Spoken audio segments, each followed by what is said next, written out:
Hello, everybody, and welcome to the Digital to Dice podcast. I am Dave. I'm Ron. Ron, I think this is episode 195 today. I believe there's 195s all over the eastern seaboard. It doesn't I-95, does that go from like Maine to Florida, or is that the route that does that? From Holton, Maine to Miami, Florida. Okay, so I've taken Route 95 many times down to Philadelphia and things like that. It's only been within the last couple of years that 95 became continuous from coast to coast. There was a stretch between Philly and Jersey where it did not exist. Really? Yes. I did not know that. Imagine that with all that tangle of highways down there.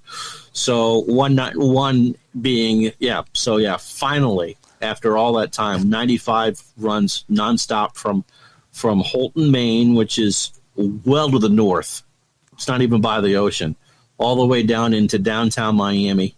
There's a couple of places up here that I-95 merges with another highway for a while, and so you're on the same highway, then it'll split, so you got to be careful like what exit you take to stay on 95 if you're doing that, you know.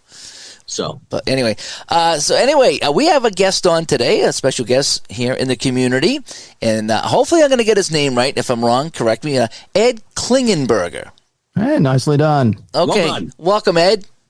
Thank you. How about how to get a hold of us first before we talk? Oh, yeah. So before we get to Ed, you're going to have to go on hold for 1 second. Anyway, ways to get a hold of us here at the show, digitaltodice.com, digitaltodice.com. That's our website. 978-751-DICE is the text line. digitaltodice@yahoo.com is the email. And over on Facebook, facebook.com/groups/digitaltodice. Come in and join the conversation. All right. Oh, we already got a winner. We have a winner. Midlife Crisis says that's Ed from Boardball. And you will be correct here. Nicely done. Thank you. There we go. Nice job, Midlife Crisis. So Ed, you have a couple of channels now. I found you. Yes. With was it just Ed Klingenberger? Was that the name of the channel? Yep. And then you changed some other things. Okay. Before we get into that, we have a little trick up our sleeve here. We ask all of our guests one question before we get going. Okay. And that question is, I need the long mic like Gene Rayburn does. I really need that. You know, I got to get one. Dumb Dora was so dumb. No. And our question for you is, if you could go back in time and attend any sporting event at all, even one you've already been to, go back in time today to any sporting event, what would that event be? Ooh, there are a couple. Okay. There are a couple. So I don't know if you guys. I'm sure you've probably seen the YouTube footage for what was called butt goal. Butt goal. Where the puck went in the air. Oh, in the back of the goalie? And in the back of the goalie's pants, and as he slid into the net. That was it the Arizona goalie, right? Yeah, it was the Arizona goalie. It was Mike Smith.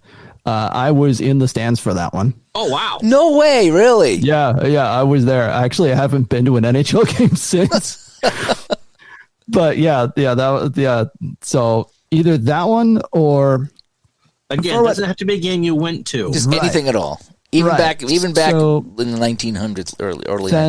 Then I think just for whatever reason, just as a kid, I decided that the San Francisco Giants were my favorite team. Mm-hmm. Mm-hmm. So I would love to have been in the stands when they finally won the World Series in 2010. That was the World Series I covered for Bleacher Report. Yeah. Just because they finally did it. Yep. The Giants finally won a World Series, like in San Francisco. And I'm going to say that one. Yeah, the decisive game of the 2010 World Series. Just so I could be there to see my favorite team finally win it. Yeah, that would be fun. Yeah, just all the energy and excitement build up. So right. Yeah. Alrighty. So obviously Midlife Crisis. He loves Ed's exuberance when rolling the dice. Because it's dice. They're the best. They are, aren't they? They really are. It's just dice. They're great. All right, so let's talk about what were some of the first games that you played? What were some of the games that got you into gaming? We were just always just kind of a family full of games and stuff. But what did it was one random summer when I was a kid, the local school district actually did a like 2-week thing, like community education thing on Stratomatic baseball. Oh wow! Oh, so, really? Yeah. What year was this? Like 90, like 90, 91. Okay. So yeah, and so like, yeah, let's go. I'm in, and I loved it. Absolutely loved it. And then probably about a few months later, my dad actually found Strat in a toy store, and KB Toys. Yeah, actually it was. Yeah, it was KB Toys. Yeah, and so and so suddenly we had that game. We had the 91 cards. Oh, that would have. That's cool. Yeah. And so yeah, it's been kind of there ever since, and I've always just sort of like I played all the Strat games in that era, and it's one of the reasons why I flunked out of college. So yeah, good thinking there. So who was it in your school that led that? Someone obviously who was a baseball fan. Yeah, if I remember correctly, it was like one of the random like grade schools like gym teachers. If I remember correctly, yeah. He decided to just do like a 2-week Strat baseball thing, and just like, yeah, I'm in. So do you still play with anyone from that era, or no? I really don't. I mean, yeah, my most common opponent whenever I play Strat with somebody else, my most common opponent is the most frequent guest on Boardball, which is Rob, my older brother. That works. So now, were you two were in grade school together at that point? So did he have the same experience, or was it was just something I did on my own? Yeah, because like if I was in grade school, he was in middle school, and if I was in and when I was in middle school, he was in high. So that's pretty cool. That's awesome. So Sports Time Machine asks, what's his channel? And he's got a couple of channels, but the gaming one is called Boardball, correctly? Yes. Yep. Yeah, the game one is called Boardball. I initially started it on my own personal channel where I would just go back and forth like every week. Like there'd be like a music thing and then a Boardball thing, and I would just rotate. And then last year I decided to spin Boardball off into its own channel. So your other channels is what? Ed Klingenberger Distinct Kicking Motion, right? Yes. And that's mostly music now? Yes. Okay, but there's still scattered gaming stuff on it, or did you move everything over to Boardball? But basically, if I do anything tabletop stuff, it's going to be on Boardball. Okay. Now, what about some of your older stuff? Because that's kind of how I found you with your older stuff. Yeah, I mean, I'm just gonna the older seasons of Boardball, I'm just gonna leave on my channel. Okay. I mean, that would just be a gigantic pain in the butt to move all that over. So yeah, I'm not gonna. I hear. I use this channel here. This channel is a combination of board games and PC games, music. It's my hockey stuff, the whole bit. So I hear what you're saying. It's kind of an extension of me, but it's mostly this, but it's not all that. Right. But yeah, Higher Ground Gaming jumped in. Eric, good to see you there. Yeah, he said Boardball is great. Yeah, I think there's a lot of people that probably watch you. They probably don't even know. And hopefully today we'll introduce you to some, to introduce the crowd to some other people here. Jeff stops by and says, good evening there. Thanks for coming by, Jeff. Midlife Crisis also says in Pennsylvania, 95 becomes 295 East, then 295 South, and 95 New Jersey Turnpike North. My head's hurting just thinking about that, you know. Yeah. Well, quiz on that later, Gardner. Yeah. So what got you into the San Francisco Giants? How does a kid that grows up presumably in Western New York get into San Francisco? I don't know. It was just I was like 7 or 8 years old, and I like probably saw them on TV, and it was just like, that's my team. That's the one right there. That one. Okay. And I mean, that's probably what happened to my dad. My dad is like a lifelong Cubs fan, you know, and I'm born and raised over here in Western New York, you know, where the actual closest big league team to me involves crossing an international border. It's the Jays. Yeah. Yeah. It's the Jays. Yeah. And so do you remember the earthquake game? I basically remember that it happened. Okay. But the other thing I remember from that year is, hey, the Giants made the World Series and got swept. Oh yeah. Well, there was a 10-day break between what should have been Game 3 and when it was actual Game 3. Right. Yeah. Cool. You're lucky. When I grew up here in the Boston area, and an old man over here, is we didn't get much National League at all. If we got the NBC Game of the Week and we had a National League team, it was different. All we ever saw over here was American League East. We saw it because of the Red Sox, Of course. Well, yeah, of course. And you would see the Orioles and the Tigers and the Yankees, 100 times a year.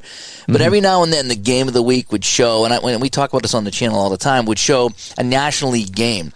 And it was odd to see the carpet, the artificial turf, like St. Louis, things like that. Yeah. It was like, and just seeing the bases with dirt and everything else was just a bland color of green that was cement. Right, yeah. And it's like, if you dove, I don't know how you didn't break every bone in your body if you dove for a ball because it's not grass. And so to me, there was this mystique about the National League because the only time I ever saw the National League regularly is when I bought baseball cards. And that's how you learn about Willie McCovey and all these other guys. But we never saw the National League, and now you can see anybody and every time, so that's kind of neat. But when I grew up, there was a mystique about the National League because you never saw them. You didn't see pitchers hitting. It was always the DH out here. Yeah. So yeah. I was almost kind of the opposite because like growing up, we had cable and because we're in New York, we wound up getting a lot of Mets games. Yep. Growing up. Yeah. We got the Mets often and eventually we got WGN, which occasionally showed Cubs games. Yes. So we had WGN too. Yeah. So we had right. And so that's just awesome. And that was back when like TBS would also occasionally show Braves games. Yeah.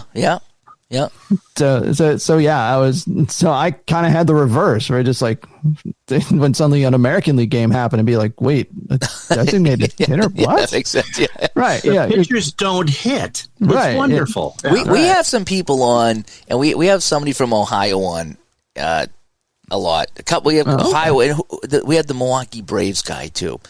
And I don't know. I won't mention his name, but anyway, they come on and they hate the fact that the pitchers don't hit. Because they grew up with National League teams with pitchers hitting. Right. Well, I didn't. That one person grew up, the American League pitchers hit too. So. Yeah. Well, everybody hit back then. But I mean, for me, growing up in the 70s, the DH was already there. But we have some people that that are older than me that grew up with pitchers only hitting, and they're still like, pitchers should be hitting, Right. Oh, right. Of course. Yeah. I think for me, when I was a kid, I just sort of assumed it was a minor league thing because when I was a kid, the Red Wings were, the team that plays here was affiliated with the Baltimore Orioles.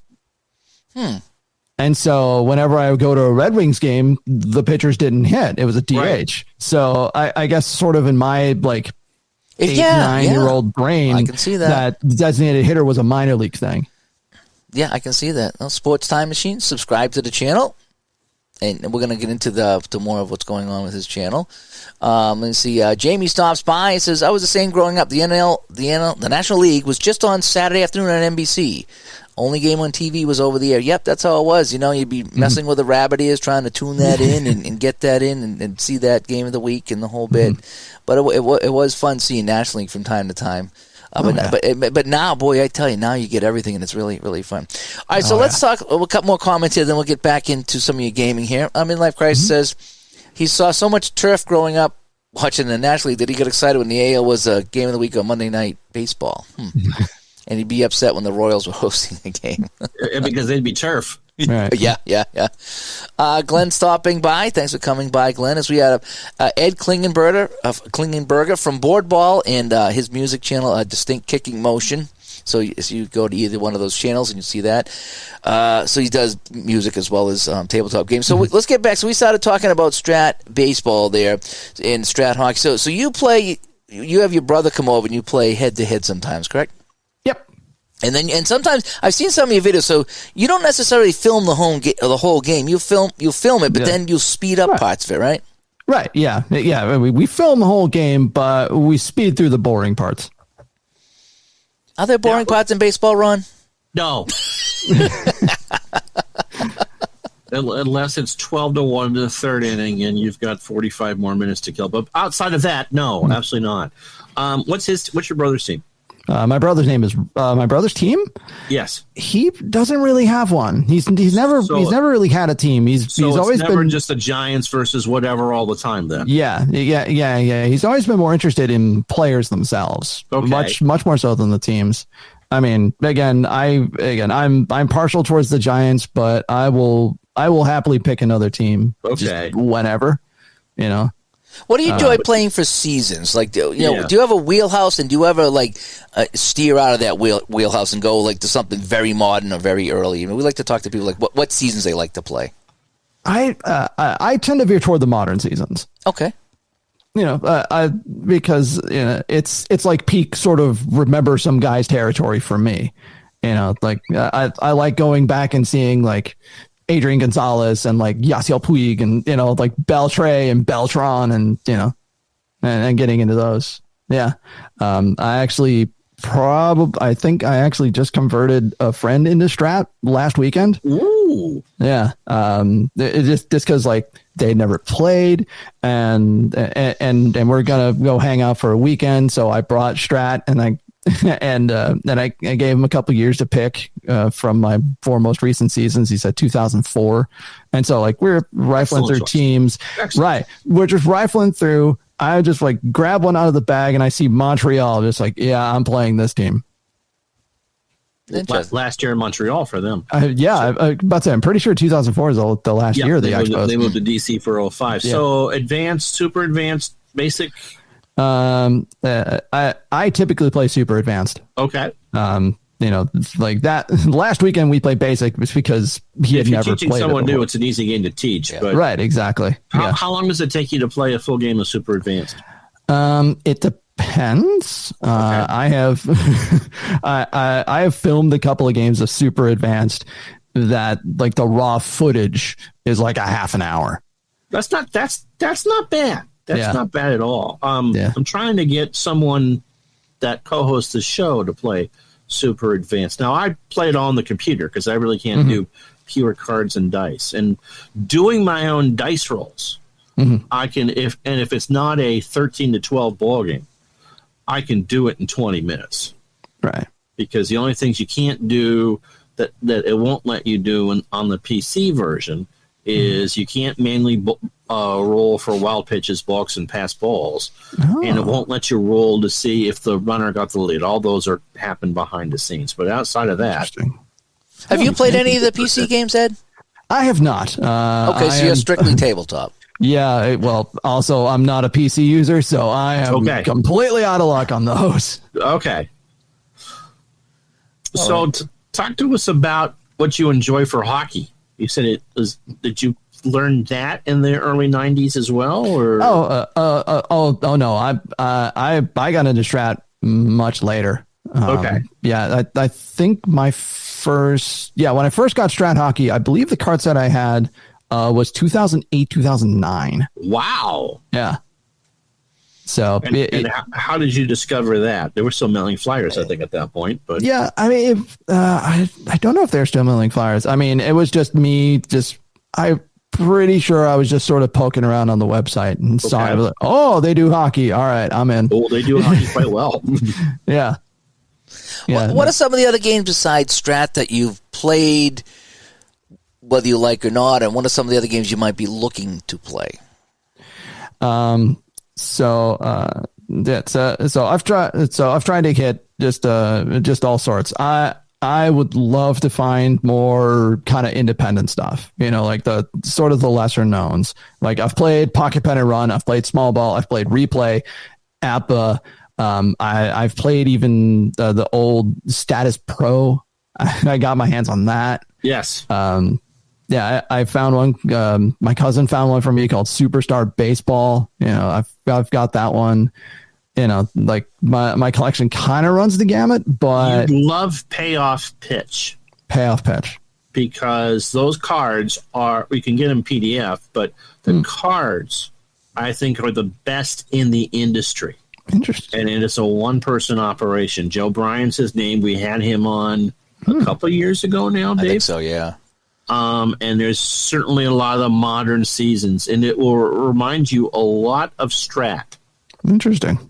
Yep, it's kind of fun. So you roll the dice and you look at the pitcher's card to determine part A, and then you would look at the batter's card to determine part B. And it's kind of neat. So you use both the pitcher and the batter card. Yeah, it's very interesting. So it was called Payoff Pitch? Payoff Pitch. Payoff Pitch. Yep. 2 words. Yep, so that's a fun one. And they have a whole bunch of seasons, and you can get PDF or you can get them printed again. The printed cards are phenomenal. And the printed cards are... And they're very fairly priced, too. I mean, you're not spending ridiculous amounts of money. And I think he cards everybody, too, right, Ron? I believe he does. Yeah. Oh, wow. And they really are the best quality printed cards in the business. They are, by far. Interesting. Let me ask you about that, Ed. So when you play baseball, I guess baseball is probably the best one to talk about this. Do you like the as play? Do you like to have everybody carded? Does that not matter to you? I mean, talk a little bit about that. That's not a big deal. It sort of depends on the game itself.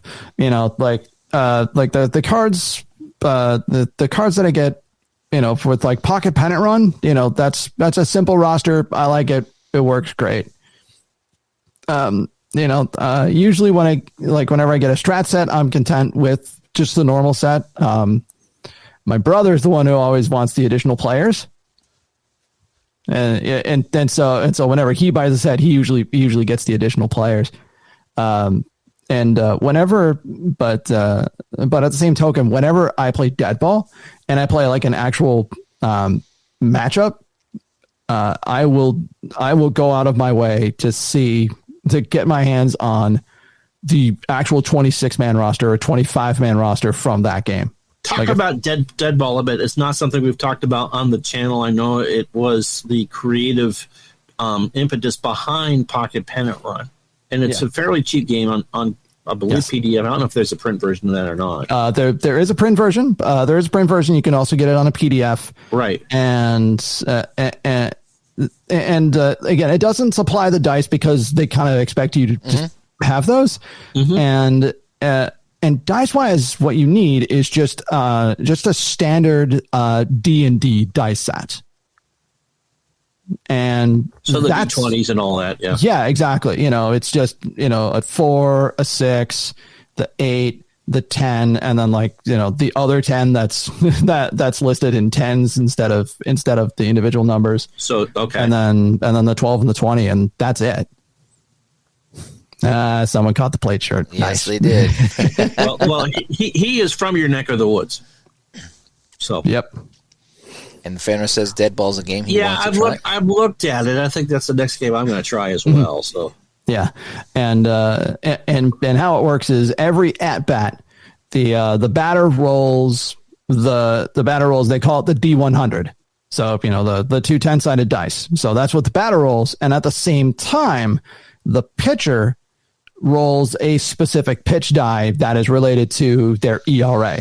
So the lower the ERA, the bigger the pitch die. Oh, interesting. Yeah, and for the batters, you actually want to roll as low as possible. So like that. So like if you got a guy up and his batting average is like 223, then you want that combined total to be 22 and under. Interesting. And if you get that, that's and if it is, that's a hit, and you roll the 20-sided die on a different on a different table. If it's like if that's the case and you roll like a 56, then that's a ground out to the shortstop. That's it. Next guy. Okay. Interesting. The fun thing about Pocket Pennant Run is they send you the Excel sheets with the full rosters. That's what's really fun about that. So if I'm playing a game, I'm one of those, I need to collect everybody. That's just me. It's just how I'm wired. So I will print out the Excel team sheet is what I will do. And and then that way there I can have everybody. So the little cards are great, but once in a while if I'm playing an as-play game like a World Series or whatever I'm playing, sometimes I just want to play a game. So I'll go to Baseball Reference and I'll just find a game to play, and it's not on the card, so I need to go to the Excel sheet. So I'll just print out that, and they have everybody on there, which is kind of neat. Oh, nice. So that's the one thing about Pocket Pennant Run. They do have everybody. They're not on the card, but they are on the Excel sheet, and I do like that. Well, that's good to know. Then the opposite for Strat on the computer, for the PC, You can install the rosters that has everybody, so you can do as played. So if they had 2 at-bats, they're going to have a card on the computer. Or for some seasons, you can do as carded. So all you have are the 27 or 25 players that they gave you when you bought the card set. Interesting. And that makes, Dave and I are going to talk about that in the future. It just makes for a very interesting project when all you have is that. There's no digging in to get the guy with the 9 at-bats. You don't have them. Interesting. And so that makes for a very interesting challenge. You're musically inclined. What is there like a connection between being a musician and playing these games? Is it like is there one that gives you a good rhythm and a good beat to just to kind of go through and keep what we call flow?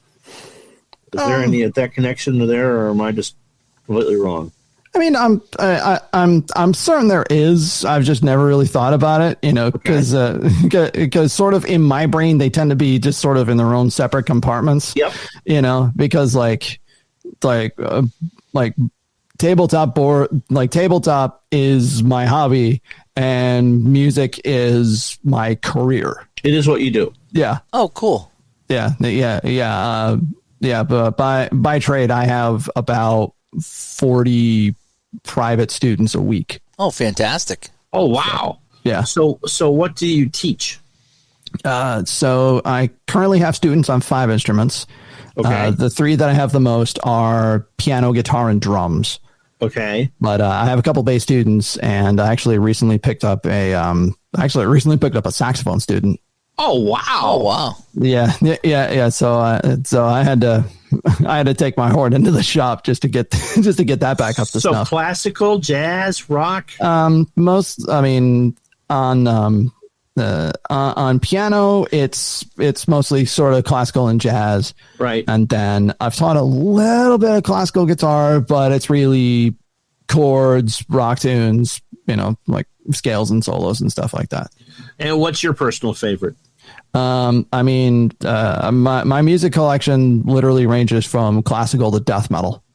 Okay. Like I love Debussy's solo piano work, and I've seen Cannibal Corpse live.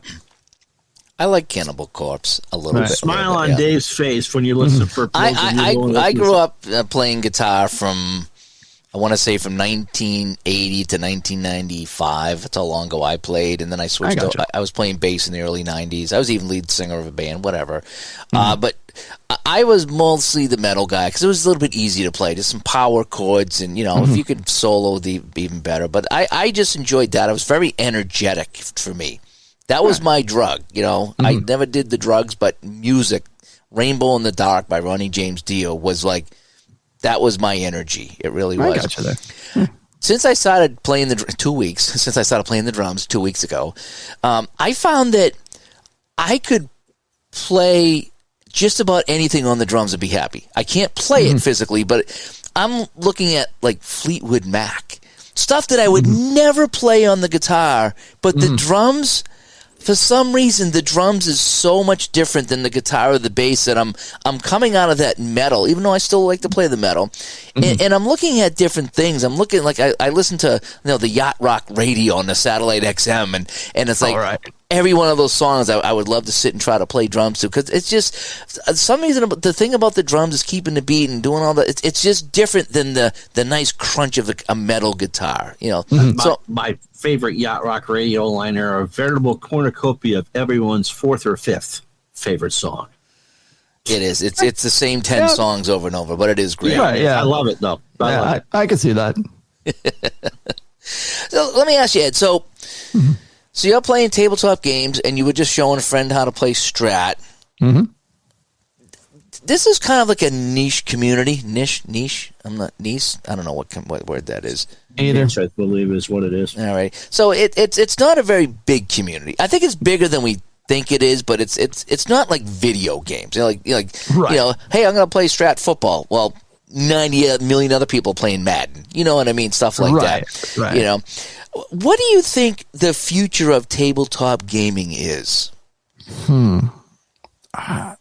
I don't know. It's something I haven't really thought of to this point, but I think it's to me, tabletop feels way more grassroots than video games really do. Even though there is definitely a grassroots element to like really independent video games, getting into like Apple Arcade and even all the way down to Steam and stuff like that.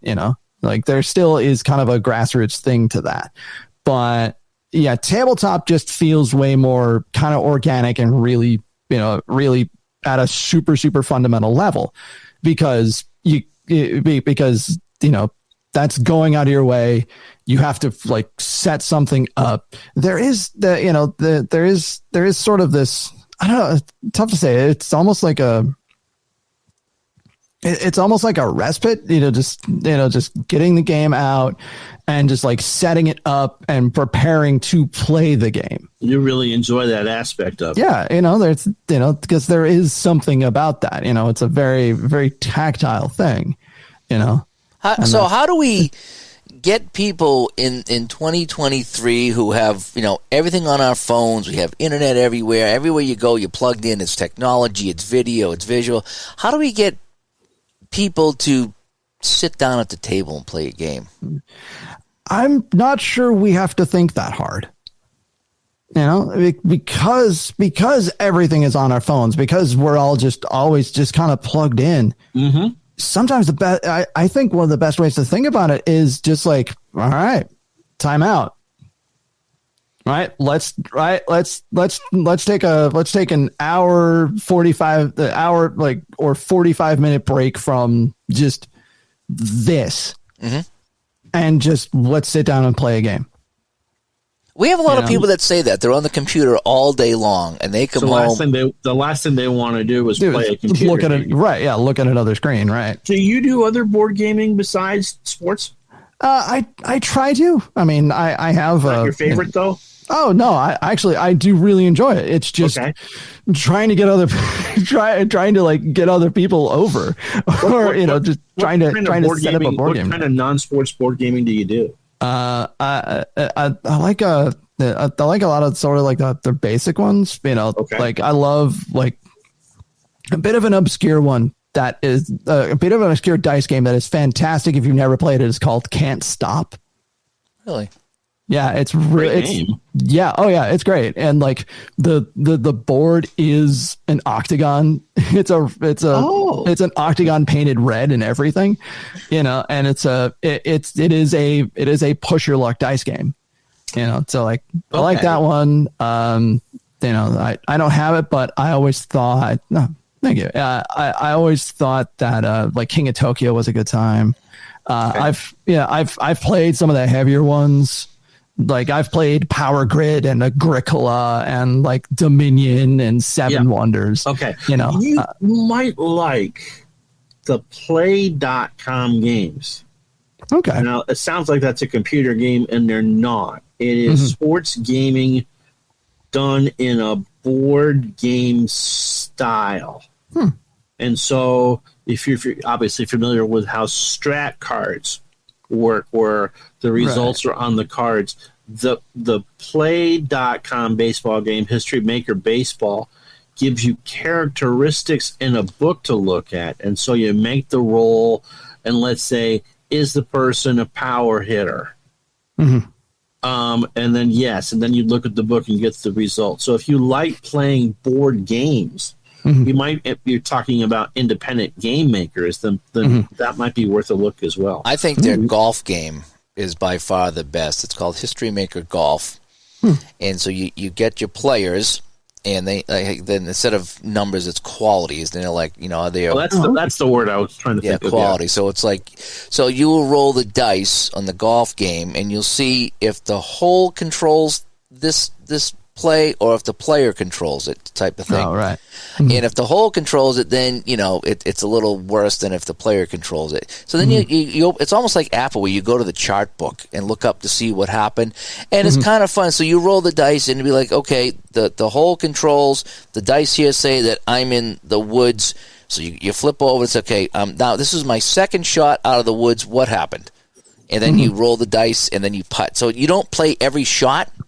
You play like every other shot or maybe every third shot, but you always putt. It's kind of neat, and you can play a game pretty darn quick. But it'll say, so you roll the dice. You're in the woods, and you look at the last die. It's like, okay, it's a 5. 5 says, is he a solid hitter? Let's just say, if you look at his card and it says solid, then that's good.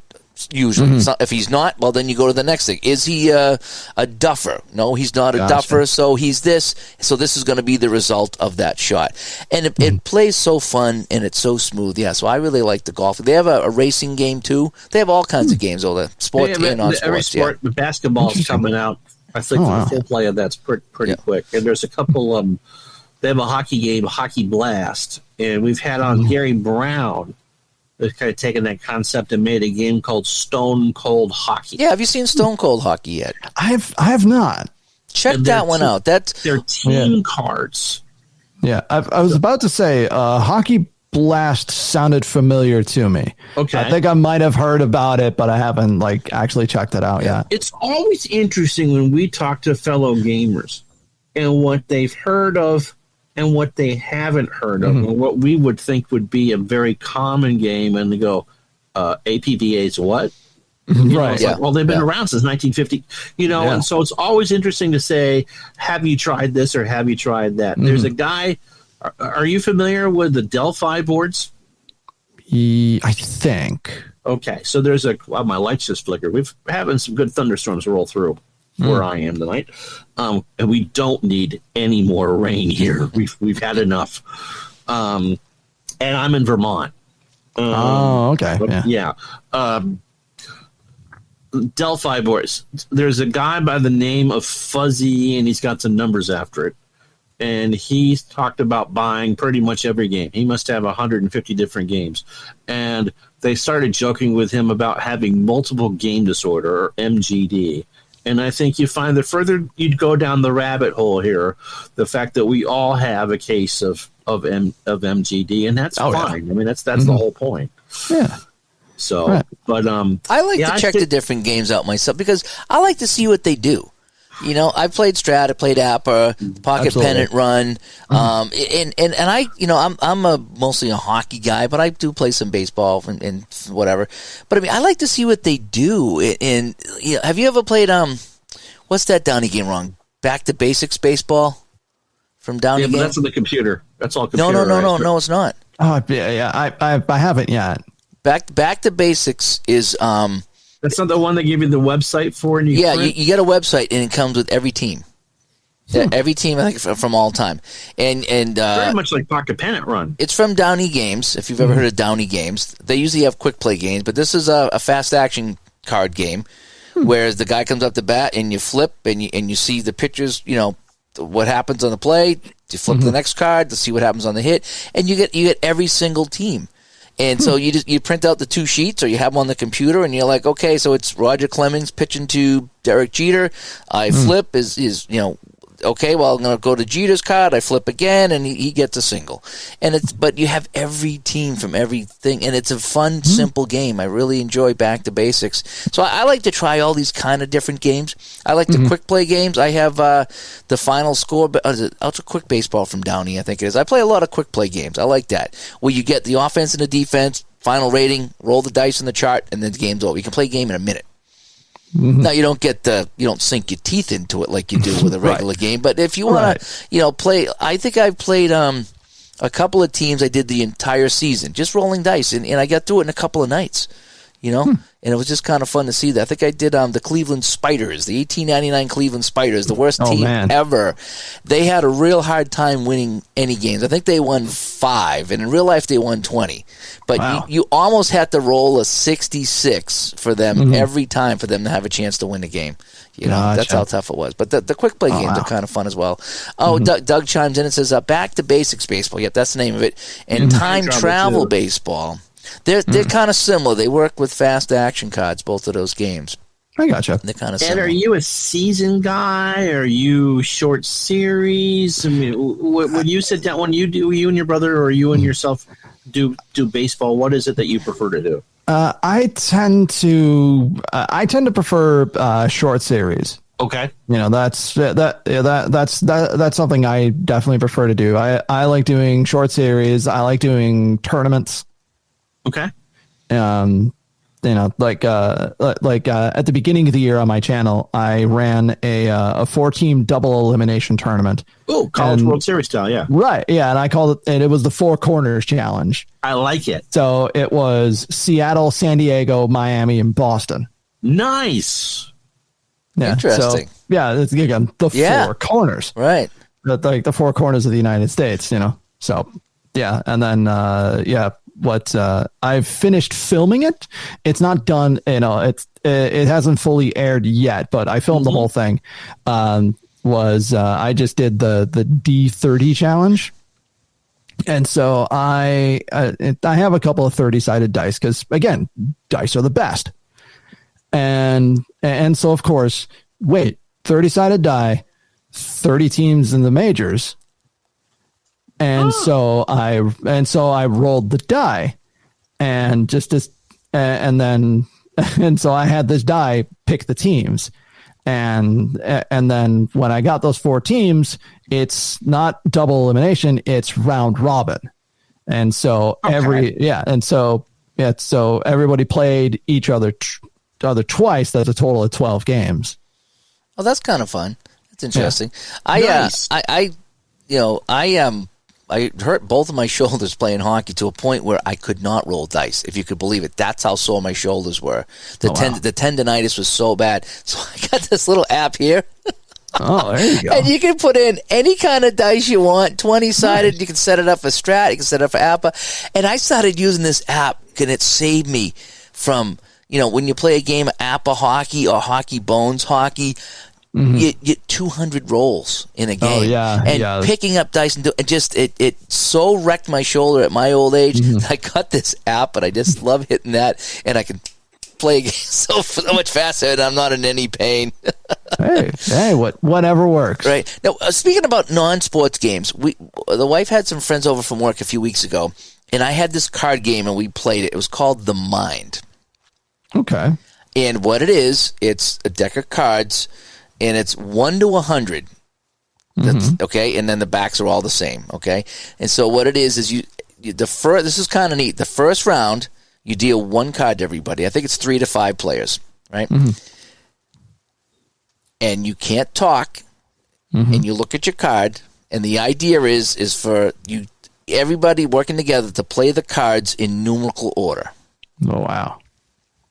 So you get your cards, everyone looks at their 1 card, and one person has to think, do I have the lowest card or not? And so you kind of like, you're doing this if you have a high card. If you have a low card, you're kind of leaning in. And it is called The Mind, and it's so fun because you play a 29, right? Now, and someone's else is like, oh, I got the 30. Oh, perfect. Now the other 2 people looking at each other, and then the next round you get 2 cards each, and the next round you get 3 cards, and you try to see how far you can get. It's a simple game because all you're doing but you can't talk to say who's got what. It was crazy. It really was interesting. Yeah, it's a fun little game like that. I love little games like that. You can just pick up and play. No instructions needed. Right. Let's see. So we had a question here from Glenn. He goes, "What's your favorite era to play?" Favorite era? I love the more modern era. Like the 2 most recent Strat card sets I have are 2018 and 2019, and I love playing those.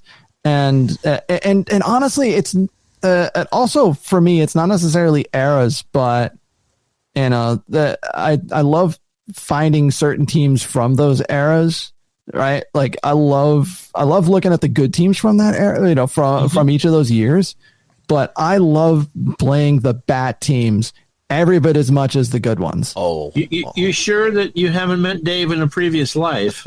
Yeah, I don't know. I only play bad teams. Right. Well, not only, but mostly.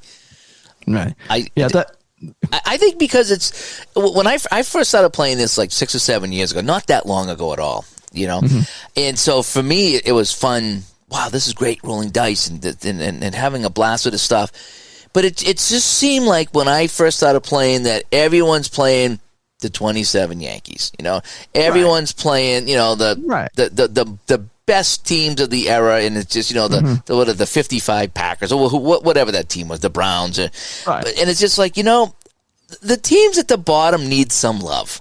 Right, they do, and not necessarily the worst teams, but just someone who's a team that didn't make the playoffs, maybe not the worst team, but just I don't know. I just feel like all the top teams get all the love and they get all the petting, and we're going to pet you, we're going to feed you, and and then you see the other teams outside in the rain, looking in, knocking on the window, wanting to come in. I love to give them some love. That's just me. Like the 76 Tampa Bay Buccaneers are on my table quite a bit. I did a whole project with them to see if they could win a game in all the different football games I have. So I'm like, I just think they need some love. That's what draws me. What draws you to the worst teams? Yeah.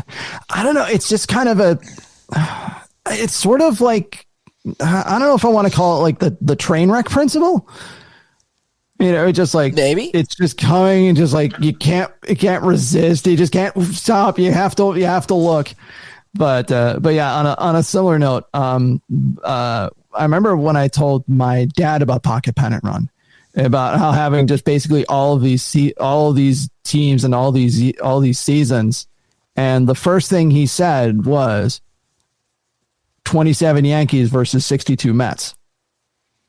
Oh yeah, ultimate best versus the worst. Yeah. Right, and so that was that was, and again, I always release episodes on Mondays, and last year Halloween was on a Monday. So that was my Halloween special. Oh, nice. Was the 62 Mets at the 27 Yankees and the first edition Pocket Pennant Run. Do you like to do that? Do you like to play the best versus worst to see how bad they get smashed? Not necessarily, but the idea was just too good to pass up. What I tend to do, especially with hockey, if I get a new hockey game and they have the 70s season, so I can play Bobby Orr. Okay, let's just call it what it is. What I will usually do, and it's just kind of become habit, is that I'll print out the Boston Bruins and the California Golden Seals, who were a horrible hockey team if you're unaware of it. They were. Okay. Oh, yeah. Right. And so for me, when I'm learning a game, I have Boston play California, and the Bruins will usually win easy, and it's just kind of a feel-good win, and it just makes me feel happy inside while I'm learning the game. Whereas if I played Boston-Montreal and Montreal beat them 4-3 like they did every single time as I was a kid, it wouldn't be as much fun. But so for me, yes, it would. Ron's a Canadian fan. that would do it. But I tend to play, like I said, that's what I'll do. I'll play the Bruins against the Seals as I'm learning a game. And sometimes I'll play the two worst teams too, so I can see, because I did that with Hockey Blast with the play game. I said, okay, we all have the Penguins with Mario Lemieux, taking on Yzerman and the Red Wings, let's say. But what if I played the two worst teams in the league? What if I took California and Kansas City? Right. And you look at the players and hardly anybody had any qualities. There was hardly any stars. It's like, how would these teams fare? Because I like to play with the engines of a game. You know what I mean? Yeah. See how the game works. Right. How does it handle this? How does it handle that? It can always handle the best teams. How does it handle the worst teams?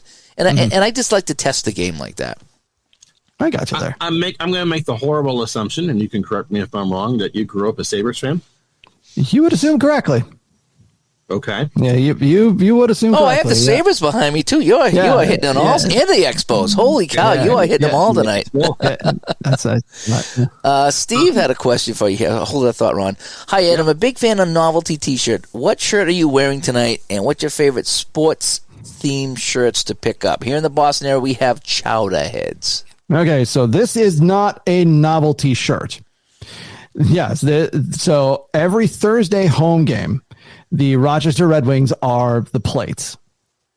Oh, okay. Again, yeah, as it's listed, it is fashioned after of course the garbage plate, which I think only works best after, say, 10 o'clock at night. Okay. It's that weird, like late, like late night after a couple of drinks, garbage plate. Okay, that's Okay. Yeah, because because you would never really do that to yourself with a sober mind. Okay. You really wouldn't. Out here, we used to call that Denny's. Right. I mean, drunk food is what we call it here. 2 a.m. If you're not at Denny's at 2 a.m., you're not having a fun night. Right. Yeah. There were a few post-gig Denny's trips, but that's neat though. So they change the name of the team for every now and then. We do that here once in a while for the baseball team. They're the Vermont Lake Monsters most of the year, but there's one weekend because we're being the surf country here that we become the Vermont Maple Kings. David had a garbage plate for lunch today. How cool is that? And he's talking about the Syracuse salt potatoes. The Syracuse salt potatoes. Yeah, there's now a thing because basically the Red Wings' biggest rival is Syracuse, like even more so than Buffalo, and so there's 2 games every year, one in Rochester, one in Syracuse, where it's the plates versus the salt potatoes. And like the winner of the 2 games gets this like gigantic fork trophy thing. This is why I absolutely love minor league baseball, because minor league baseball is just flat out bonkers like this. Because you have to be creative. You have to sell the game. You don't have the talent. So what can we do? I had season tickets for the American Hockey League for 10 years. Here in Massachusetts, and so I saw the Rochester Americans all the time out here when they come out to Worcester, and they did such a good job with mascots and just Star Wars night, and they had people from the Slapshot movie come out and sign autograph all for free, take pictures. So they did a really good job with it. In fact, this year they're East Coast Hockey League, and I had season tickets for a few to the Worcester teams now East Coast, and I had season tickets for a few years for the East Coast team, and they do a fun job of that because the talent is just not there. No. And what was different, especially back in the mid-'90s when I first started going to American Hockey League games, is when you go to a Boston Bruins game, it's uptight. You're paying a lot of money, and it's win or it's the end of the world. And there's no fun. There's no laughing. It's all about the win. And you go to the American League game, and people are laid back. They're not watching the game. They're having popcorn. The kids are running up and down the aisle. It is such a different feel. And it's more family-friendly and relaxing, I think. They've done a tremendous job here, Ed. We were a New York Penn League team for 20 years. When Major League Baseball. I knew about that. Yeah. We became a Futures League. Right. The last 3 years. And of course, they're coming off of the pandemic and that. Right. And so it's some of the kids are local, which was never the case when we were with the Expos and the Nationals and eventually the A's. Right. So it's all New England area kids that come up here. It's a wood bat league. They're either seniors in high school or freshmen or sophomores in college, and they've made the playoffs all 3 years. Oh, wow. And so it's just, they have literally made lemonade out of the sour. I mean, they could have just kind of folded the tent when when the New York Penn folded down, but tremendous stuff. Stuff. Fun fact, I had a Vermont Expos t-shirt from way back in the day. Oh, cool. Yeah. I knew about them because I knew about the New York Penn League because there was a New York Penn League team that was about a 45-minute drive from me. Okay. That was the Batavia Muck Dogs, they were called. Oh, Batavia. Yeah. Batavia's not very far from me. No. We used to be in the 80s. It was a AA up here. We were the Reds. 3 years, they won 3 championships. Oh, wow. So that 1990 Reds World Championship team pretty much started in Burlington, Vermont. Barry Larkin played up here and all that. Mm-hmm. And then we had the Mariners for 1 year. Oh, wow. And so he was injured when I saw them play the Glens Falls Tigers, but I saw Ken Griffey Jr. take batting practice. Oh, nice. At 18 years old. That's awesome. Now, I was 16. He was 18. He put on a show. Oh, yeah. I would believe that. Yeah. So we went from AA to short season single A, and again to what could have been nothing, and they've done it's amazing what they've done with that club. Oh, yeah. We had when I was going to see the East Coast team probably about 3 years ago, maybe 4 years ago now, the captain of the team was a favorite. And, he was a good player in the whole bit. Well, they had a contract dispute. He wanted to make more money than they're willing to pay him. So they ended up trading him to Manchester, New Hampshire, right? They traded him, and the next week was his bobblehead night in Worcester. I still have it here. Everyone got a bobblehead of the guy they just traded to Manchester, New Hampshire. Of course. That sounds like such a Pittsburgh Pirate thing to do, doesn't it? Right, yeah. It was just funny seeing everyone's like, well, he's not on the team anymore. Right. Yeah. Barry Larkin reference, like it. Yeah. Hey, we got a question for you here, Ed. Barry Larkin. From Stratomatic Baseball League, yes, another great chat. Question: If you could change anything about Stratomatic, what would you change? Ron, this is open for you. We'll open it up to all of us. And the chat room, too. Chat room, what would you do to change Stratomatic? Go ahead, Ed. I'm not sure. I haven't, again, it's, this is something I haven't completely thought of. I only play the basic. I mean, I played a little bit advanced. The super is over my head because baseball is not my game. So for me, I'm very happy with the Strat Basic. I'm very happy with the APA Basic. Have you tried season ticket baseball by chance? I have not. Season ticket I really like. That just worked well with me. Payoff pitch, stuff like that. But getting back to Strat for me, I'm trying to think. I really like the basic version of it. It just works I wish for me. they print on demand, so if people want, maybe that's it. Put some stuff back in stock. Yes, I would say that would be my. Because the one thing that you can really do with Strat that you may or may not be able to do with other games is that you can combine any version of said game and make it pretty much your own game. If you want to use basic and have the super advanced fielding, you can. You're not going to mess anything up with that. Right. I mean, it really is. Choose the rules that they give you all these rules. You can make it as easy or as complicated as you want. Play it. It really is the ultimate play it your way game. Yeah. And so I'm not sure. If you don't like the rule, you don't have to use it. Even on the PC, you don't have to. Even with the hockey, I use some advanced, some super advanced, but I mix and match and just it works for me. I mean, you don't use the super advanced power play, for instance. Again, it's. So that one's weird. I will fully admit that the super advanced power play feels really weird to me too. It's like a mini game in the game, and it just kind of takes you out of the game. It kind of does, because that's the way I was taught to play was a super advanced power play, and so it's just always been normal to me. But not to. I mean, it's pricey and all that, but no, I think it's having more stuff available would be the one thing I wish that Strat would do, especially because I love their basketball game. There's no retro seasons available for it. Weird. Even the hockey and football do that, but not. So that's what would be the one thing I would change. I think, honestly, the biggest thing I would change is I'm pretty sure they're in the middle of doing that right now themselves.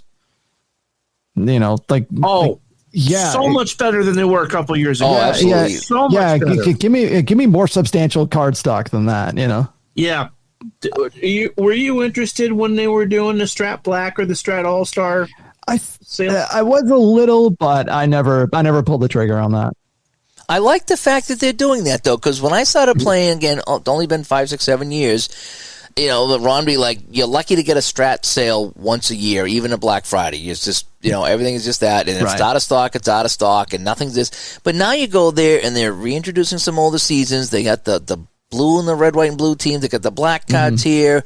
They got. I mean, I think you can get. They have the app, but you got to subscribe to. But you can get every single card on the app. So if you don't have it, you can get it on your phone. Oh, wow. They $11 a month. Or like $100 a year. You get everything they've ever made for baseball. Oh, wow. For baseball, not for the other sports. Interesting. So they've done a lot with the computer stuff, with the apps. Ron, you were playing.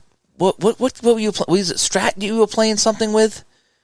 Was it the 365 that you were playing? Oh, you can do the because they build themselves as the original fantasy sport. So the 365, you can draft your own players that they play it on their own servers. They have it for baseball, they have it for football. You can go all time.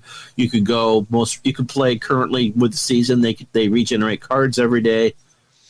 So you can play right along. Yeah, they've done so much with the computer stuff, and they've had some terrific sales. It's like, the 7 days of sales. Every day it's a new sale. It was kind of fun, and that's how I picked up a lot of my PC seasons. It was like, buy 3 get 1 free. Okay, I will. I'm going to save myself a lot of money. Even the new hockey game, they had the deal where you get the PC game. Yeah, you're the one that figured this out. PC game. With the card, you got to buy what's called the card image, so you can see the cards. That's separate. Right. That's a whole nother issue. But I think it was $70, 50 plus 20, so it's $70. But the deal was for an extra $30, you get the whole season and all the extra cards. So for $30, you get the whole printed set as well. And that's some really. I thought that was a fantastic deal on the printed. Yeah, it would normally be like $60 or so, and it was $30. So Strat has done leaps and bounds. And I wish Apple would do that, because I would buy. I have a ton of Apple seasons. I would buy more Apple seasons if they would go on some kind of a sale, like buy 2 get 1, or and even 10% off. And I don't know about you. That's a question we like to ask people too. When you see a sale, does that prompt you to maybe buy something that you might not play? It might not play immediately when you see a sale. I mean, yeah, it's going to be more enticing, if it's all right, a discount. All right. I might have been intrigued by it at full price, but hey, if you're going to give me a discount, all right, I'm in, Yeah. So is there a season in Strat you'd like to see reprinted that you don't have?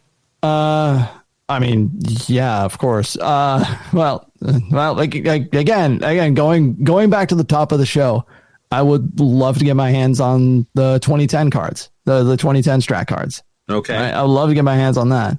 I would love to get now for hockey. I would love to get my hands on that Sabres team that made it to the Cup final. Was that 98? Is that 98? 98, 99. You have a Brett Hull voodoo doll then, right? No. Actually, hilariously, I missed that game like almost entirely. Really? I had a gig that night. So there I was, like 17 years old, like either about to graduate high school or having just graduated high school. I was with this big like cover band organization. They gave me a gig. I think we were playing like a wedding reception. So just think about just whatever, just all these covers and like medleys of like. How did they like Cannibal Corpse at that wedding? Did they like Cannibal Corpse? Were they dancing to that? No, there was decidedly no Cannibal Corpse at that wedding.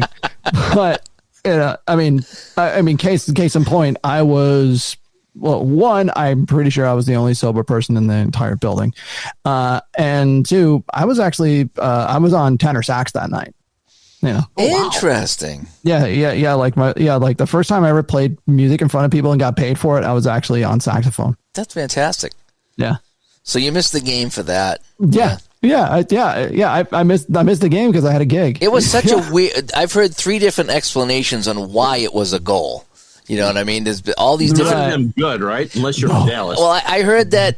It was a continuation of the play, that he still was in control of the puck. I heard that they changed the rule. I heard they changed the rule, so now that you didn't have to come out of the crease. I mean, I've heard all kinds of crazy stuff. I personally think it was just getting so late they just wanted to get it over with. I mean, it wasn't like double overtime or something like that. It was late. I think it was triple. Might have been. It was triple. I think I shut off the TV that night at 1:30. Woke up the wife so I could go to bed. We had a guest on. We'll talk about missing a game. We had a guest on, and Ron, you probably remember who it is, that when we were talking about stuff, and he says he went to the Yankees-Royals game with George Brett Pine Tar Bat. Oh, he went to that? He was at the game, and his uncle left with him early to beat traffic. Yes. Of course. And they never saw, and he's in the car listening to this meltdown, and he's like, And the uncle's like, this is great, no traffic. In the car are Philly fans, and he's a Yankee fan or a Royal fan, and Imagine that. Imagine being at one of the most famous incidents in all of baseball, and you left early. And you left early, yeah. Oh, wow. Hey, we missed it. Steve had a question for you. He says, I see a lot of Mario related. I thought he meant Mario Lemieux, but I guess it's not. No, not Mario Lemieux. Items on your back. Are you still an active console gamer? Yes. Yeah, I really don't play a bunch of online, but there's a weird soft spot in my heart for all like the Mario minions. Mm-hmm. I just think they're great. The video game I've been playing the most lately is Street Fighter 6. Okay. Do you ever play any of the adventure games? Not too much. Generally I like a lot of like I like platformers. I like racers. I like fighters. Like stuff like that. Yeah. Let's see. David C. says here, a few more baseball cards and dice games that have been fun to play for me are Sabertooth Baseball and Pine Tar Baseball. I have not played Sabertooth. I do have a season of Pine Tar. The only season in my wheelhouse was 1982. But Pine Tar is really more of a game. It was a fun game. It was a simple game to play, but it's more generated towards like best of teams than it was a season. Kind of like time travel is too. Yeah. Now, do you like to play? Like for me, I like to play within the season. I don't know what it is about me, but it's like I'll go back and take my APA teams. I'll say, okay, I'm going to go back to 86, and I'm going to take 2 teams out and play them. Very rarely do I take teams from different years or different eras and play them head to head. I don't know what it is. For me, I'm just thinking that it's more of a fair fight if I'm going to play 2 teams from the same year. I think it's more of a fair fight. Whereas if I go back, especially with football, we talk about this all the time. If I were to take the 2007 Patriots and have them play like the 1958 Browns or whatever it is, the best Browns team ever, that's going to be tough to play because the Browns kicker cannot make a 60-yard field goal like Adam Vinatieri could, or whoever that guy was that was kicking at the time, and they don't pass it. It's 2 different styles of games.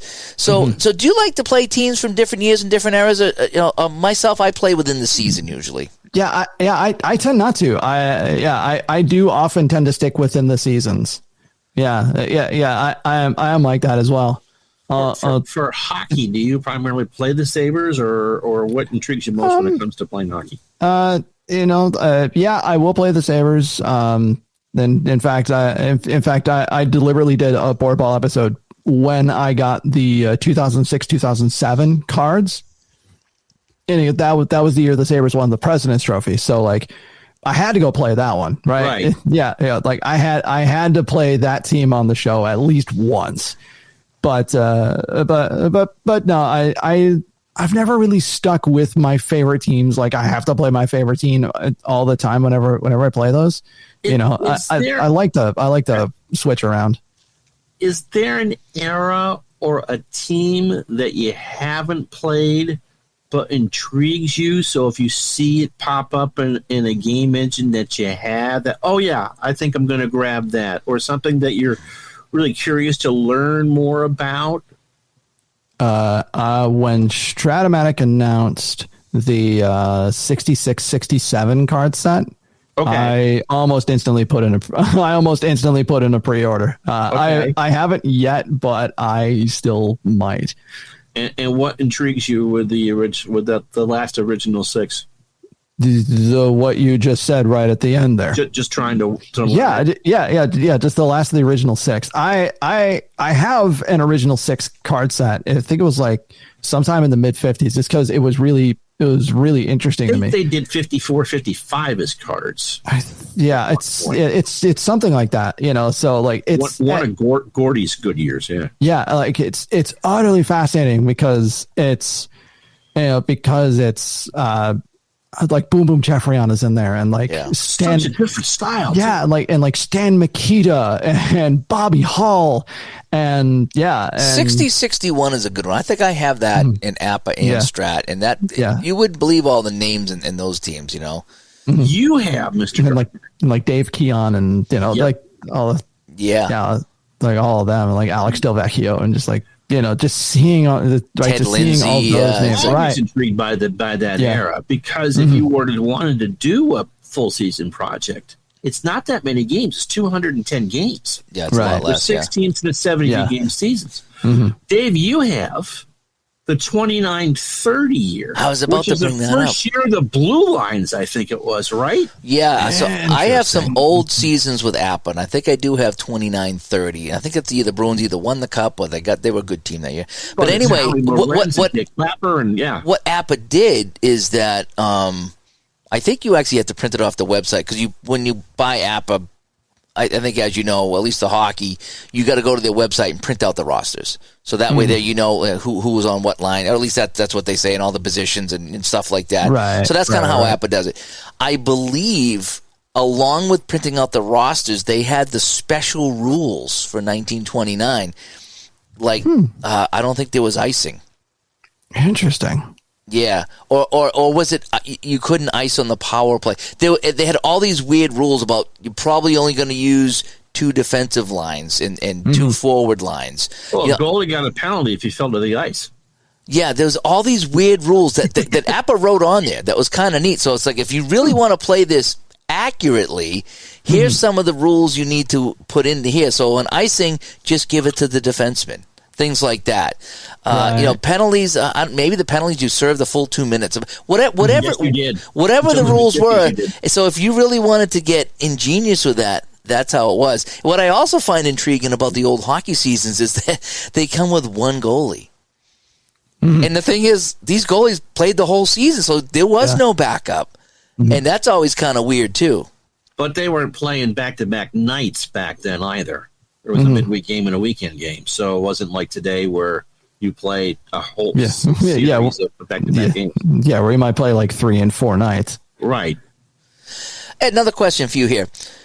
So myself, obviously being a Bruins fan and getting my heart broken when I was a kid, same with as a Red Sox fan, it took me a long time before I could play on my tabletop the Montreal Canadiens, because they just always were the winners. And the same with the New York Yankees. I always hated those teams because they always beat up on Boston.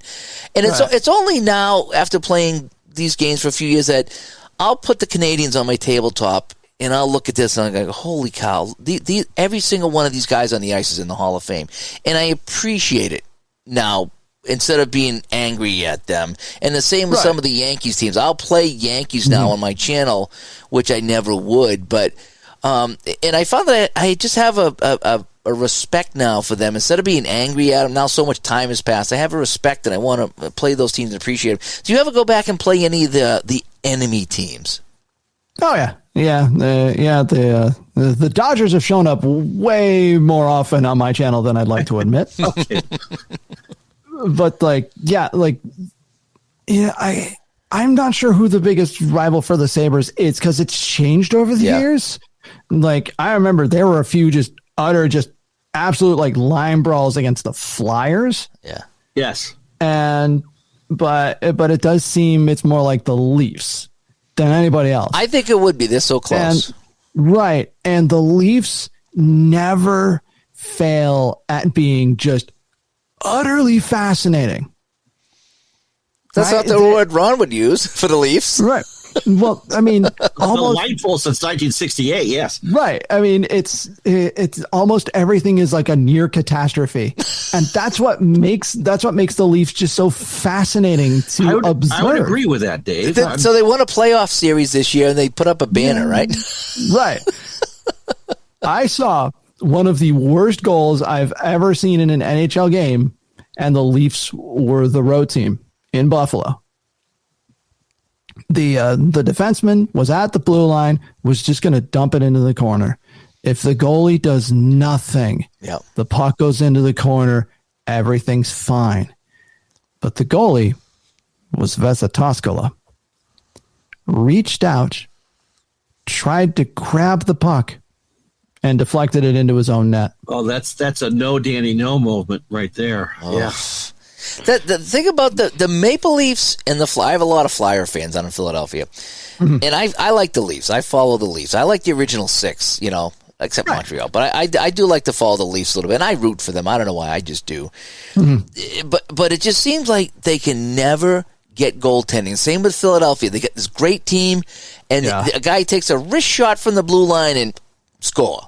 Right. Yeah. And it's just, and I get, like I said, all my buddies down in Philadelphia on Facebook are just losing their mind and this and that. I'm like, you guys have a good team, but your goalies just, they let up these bad goals at bad times, and it's just, the team just deflates. And it's the same with Toronto. They just can't, if they could have a solid goalie. I'm not saying they need Ken Dryden, or Dominic Hasek. I'm just saying they need a guy that's not going to let in goals like that. Right. Yeah. Yeah. They need a guy who's not going to allow in a goal from center ice. Yeah. Speaking of the Flyers, I read this Wayne Gretzky story either last night or this morning on Facebook. And Wayne, obviously, as a junior, played levels way above his age. So he'd be playing, senior league at 11 or whatever. And he would just get the snot knocked out of him because of just the physical size difference in the age. And so Coach pulls Gretzky aside and says, it's Philly and Toronto on Hockey Night in Canada I want you to watch and see what you can figure out. And so Gretzky took a piece of paper and started tracing everywhere where the puck went over the course of the game. And he realized, because his hockey IQ is the highest probably ever recorded, that if he ended up watching Bobby Clark, who was also I didn't realize that Bobby was not a big physical specimen, because when you think of the Flyers, you think of the Broad Street Bullies and all that. And so he watched everywhere where Bobby Clark went on the ice that night and traced it. And that's when Gretzky learned, because no one ever played from behind the net, that's where he should start his play, because he was going to be physically intimidated, but you can't knock the net off. So he knew that he'd be able to start his next rush untouched. And he learned that from watching Bobby Clark. Interesting. Which I just... Yeah, that's one I didn't hear. Yeah. David C. says, it's amazing how many Leafs fans pack KeyBank Arena, the Sabres Arena, really for Sabres home games. At least 2/3 of the rink is blue and white jerseys. They really do. It's and I think there's two huge factors at play. One, proximity, like you already said, and two, the availability of tickets. To my knowledge, if I've heard right, getting a Leafs ticket is next to impossible. Yes. And crazy expensive if somehow you do. Yeah. And so I think for a lot of Leafs fans, the easy alternative is to go to Buffalo, go down to Buffalo when the Leafs are in town. The Leafs, from what I understand, I listen to a lot of NHL network radio on satellite XM. I just, listen to the talk. And I think they're based out of Toronto, and there's a lot of Toronto talk. And for what I gather, the Toronto Maple Leafs are the Boston Red Sox of hockey. It is like live and die every game.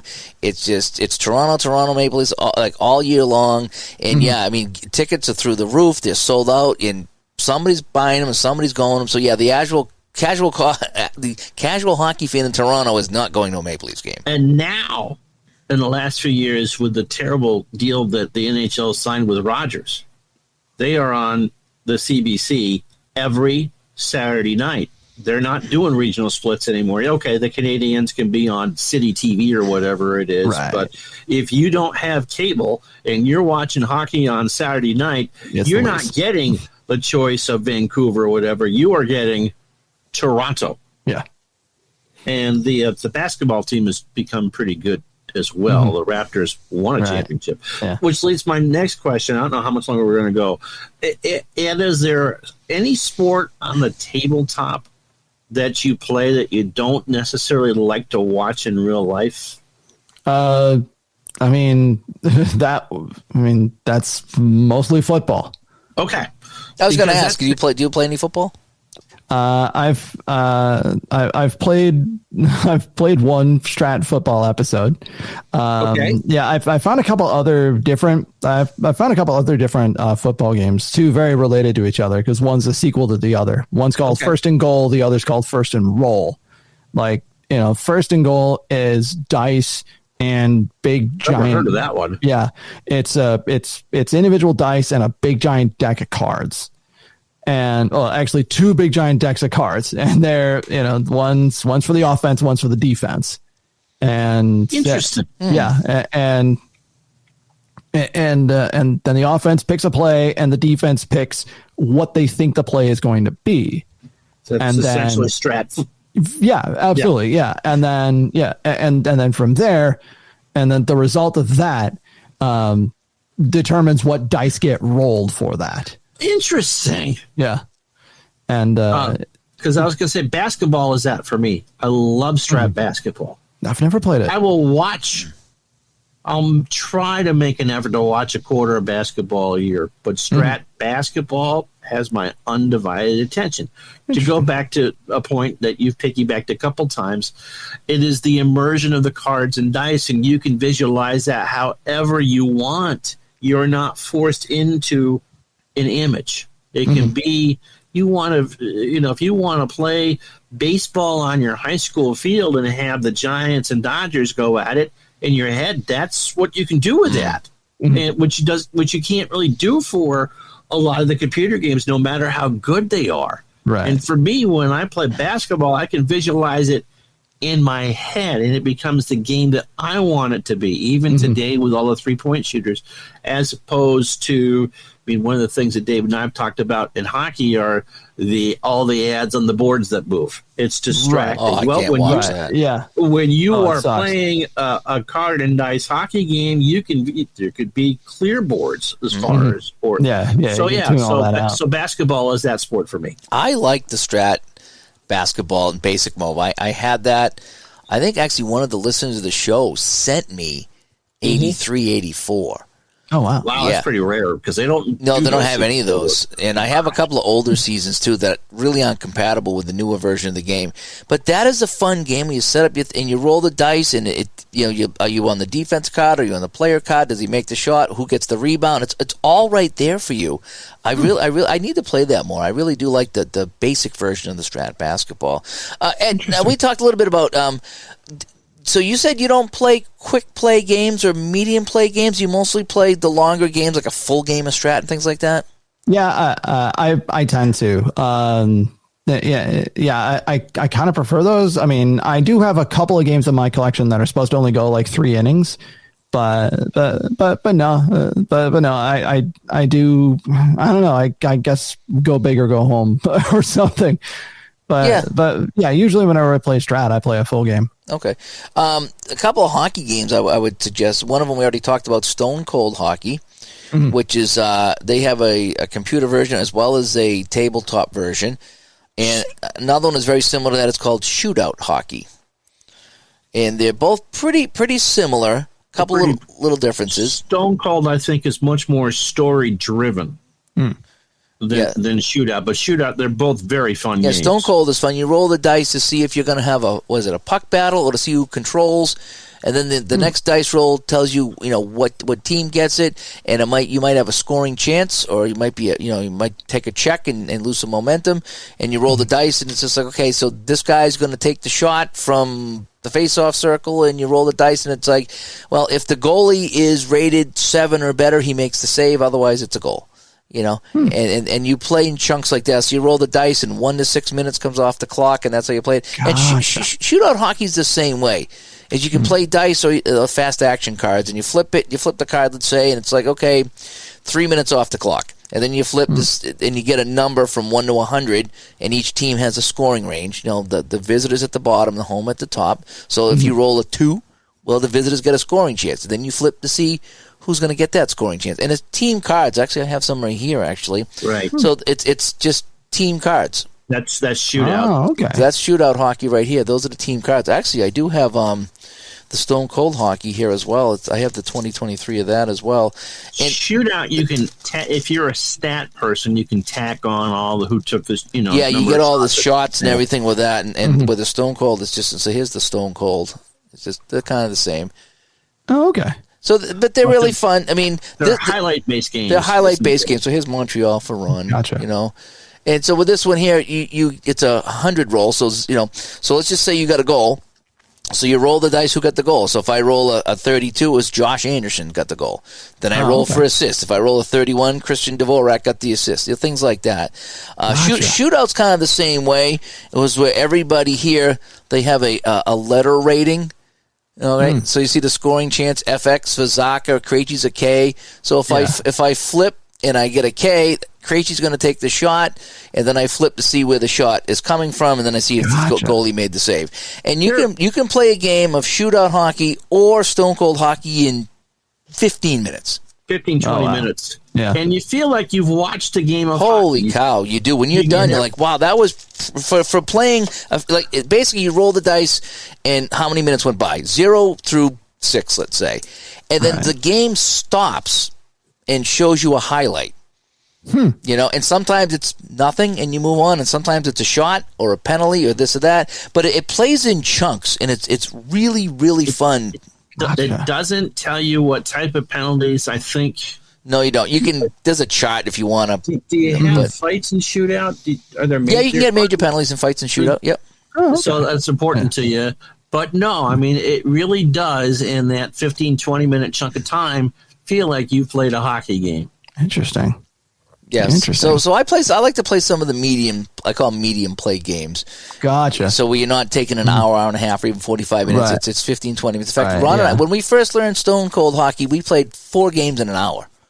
Oh wow. And sometimes they move right along. If you roll the dice and 6 minutes come off the clock, well, that's 6 minutes of chunk of time. Yeah. If you're rolling ones, then every minute you stop and check what happened. It's a longer game, But those are fun too. Some of the medium play games are kind of fun. I still play the quick play games where it's just one dice roll gives you the final score, and those could be fun for playing like an entire NHL playoffs. Right. It's like I have all these teams best of 7, so I can bang that out in a couple of nights and just have some fun with it. I got you there. Is there one gaming? I don't know how much longer Dave wants to go. Let's go a couple of minutes. Is there one gaming moment that you remember from either when you were a kid or it could have been from last week that really sticks in your head as to why you play these games? Yes, if you were going to explain to a friend why I play these games, what's a moment that you would share with them? The fact that I think it's legit, like the most recent Boardball episode. Okay. I rolled an 11-run inning. Really? Yeah. And then the first batter of the next inning hit a home run. Because what strat baseball does really well is capture, and APA does this too. It just captures just the pure chaos of baseball. Yes. That can be, because you never truly know what you're gonna get. Again, I've rolled an 11-run inning. I've also taken a no-hitter into the 7th. It's just one of those that you just never know what's going to happen. They never quite play the same game in and game out. Yeah. I was showing off a new camera one night. In fact, I don't know if I can show this one. No, you can't. Yeah, you can. So I got this Elgato face cam, and that's what I used to show off over the top cards and dice. I was showing that off one night, and I went behind me and I pulled out 88 Oakland A's at Boston Red Sox. And I was just showing the cards, and I'm playing this game, and I'm chatting with the people. Wouldn't you know it? I get to the 9th with 2 outs, and Clemens had a no-hitter. Oh, wow. And I rolled, and it was a ground ball double play to end the game. I had a no-hitter. I had no idea, because I was like, hey, take a look at this camera, how sharp it looks, and I'm showing off this and showing off the die rolls. And I had to go back and watch it again to see if I made any mistake. No, I rolled my first no-hitter live on here, and I was showing off the camera. I wasn't even playing. I've never had a cards and dice no-hitter. I've had 2 PC no-hitters, but I've never. And that's Canseco, McGuire. I've never done it either. That 88 A's team was loaded, and Clemens just shut him down. Were. It was nuts. Wow. That was kind of fun. And then 2 times in replay baseball, on the PC version of replay baseball, twice in the same week, Fred Lynn, so I must have been playing 70s. 79 Red Sox. 79 Red Sox, I think I was playing. Fred Lynn come up in the bottom of the 9th and homered to win it, a walk-off home run, twice. And one time I was rolling my own dice, and I had the overhead camera, and I rolled 3 dice, 6, 6, 6, which is a home run in replay. Oh, right. And I just laughed. I says, "You guys saw it. I didn't cheat. It's a straight 6-6-6 out of the gate." Fred Lynn hits a 3-run home run. And he wins it. That's the second time this week he did that. So for me, I've had a couple moments where it's like, when people are like, "Oh, why would you do that?" It's like, you have no idea when you sit down and you play this. And you talked about, how, I forget what word you use. We use the word intimate. It's more intimate, right? When you're playing the cards and dice, you're touching the dice. Right. You're touching the cards. Right. It's immersive. Yes, it is. Yep. So we'll wrap it up here real quick. Here, Midlife Crisis. He just played a game of deep drive baseball today. 94. Rockies jumped out to a 9-run lead. Expos came back to tie it in the 9th. Rockies walked it off at the 11th. Took them 2 hours to play. But of course that would. But that's why we play, because we have these things that happen. Right. It's that quick game before bed that you finish at 3 in the morning. I got the 92 Bruins. I'm playing the 92 Bruins and Hockey Bones, and they were on a road trip, and they were up in Vancouver. They were up 4-0 against the Canucks in Vancouver, and Vancouver scored 6 goals in a row to win the game 6-4, and that's how the road trip ended. And it was just, I was like, I'm getting mad rolling. Come on. But that's just how it was. And like Ron says, that told the story. That's how the road trip ended. The Bruins got tired at the end of the road trip. They were up 4 goals, and then they ran out of gas, and Vancouver steamrolled them, and they come home with a loss. And it tells a story. These games tell stories. They really do. Even my favorite with you was Shootout. I was streaming a baseball game. This must have been four years ago. And you're playing Canada, the Summit Series, 72 Summit Series. You're playing Game 8, Dave, of the Summit Series in Moscow. And it's a close game after 2. And you're in my chat, and you tell me what's going on, and we're passing that along. And the Soviets opened up the third period with 4 straight. Mm-hmm. And you had that series was a draw, wasn't it? Yeah, that was tied 4-4 when I played that. Yeah. So just a moment of that and relaying it into what we're doing live here, and you could just get that sense that they had gotten to that Canada had gotten to that point, and in the third period, and the first call goes the wrong way, and the first goal goes in, and it's over. At that point, it's over, and you can just see those pucks flying in the net. It's crazy rolling dice. Has momentum like it doesn't in a real game. It makes no sense. But you can just feel holy cow, this is like real life. This one team just went cold. And that's what happens in these games. And it's hard to explain that to people that don't play them. Yeah.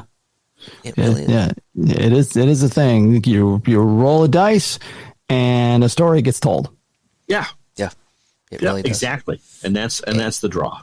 All right, Doug says he had a Strat no-hitter last night. Felix the King Hernandez and the Seattle Mariners. King Felix, of course. Yeah, beat Oakland 4-0. So. No, well, then is it really a no-hitter? All right, so let's wrap this up. So, Ed, where can we find you now on YouTube? Tell us a little bit about yourself and your channel before we wrap up. All right, so I have 2 channels. One is my own personal channel. That's at Ed Klingenberger.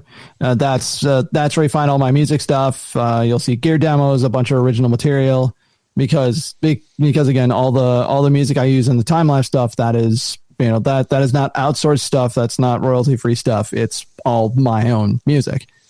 And then if I remember correctly, the handle for the other channel, I think it's like Boardball 979. Okay. And that's where you're doing a lot of your gaming stuff now. Yes. Okay. Yeah. Have you ever had your own stuff claimed musically by somebody else? Yes. It actually, it happened to me fairly recently where some other Asian, like some other country subsidiary of this one particular label clocked this excerpt of one of my tunes and, it belongs to them, to which I fought, and I actually won that one. Oh, good. Because I always wondered that. Because I was going to do some of my own music here, and I always wondered, because I have some of my originals up here on the channel from the 80s and the 90s on there, and concert we played or whatever. And that was our original songs, and I've never had any, but I always wondered, what would you do if, like, EMI or RCA, I don't know what record companies are out there now, but if they tried to claim one of my original songs, like how do you fight that against a huge company? It's like, no, that's mine. I wrote that. Yeah. And I had a font claimed once. something I had changed, not a font I created, but something I had done to put an outline on it or whatever, and it somehow matched a Japanese trademark. Wow. And so I fought it and won. It was a baseball interview I did. Someone I interviewed from ESPN. But seriously, it was like, you're going to claim that because, right. Mr. Sparkle is really, talking about the pitching from the Washington Nationals. I don't think so. But yeah. Well, I'm glad it worked out well. So we'll wrap things up here. David, thanks for coming by. Thanks everybody that came by tonight. Yeah, thank you so much. And chimed in here as we talked to Ed Klingenberger. I'll get that right. I'm sorry, it's how I worked all day. And now I got to go practice my drums. I haven't practiced my drums in 3 days. I'm going to go try to do that before the wife falls asleep. It might be too late, but anyway.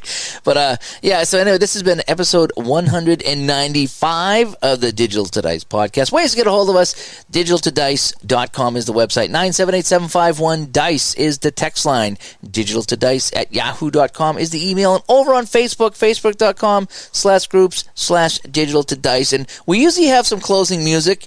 We used to have Metal Church as my intro and outro, and then I got permission from them, but then finally someone above them claimed that. So now I just have some drums. But now that I'm playing my own drums, I'm hoping to get my own music up here. But we usually have music, but when we're live, I don't. Just to be safe, I don't put up that. And John Softspice says, thanks, guys. Thank you so much. So that's ways to get a hold of us.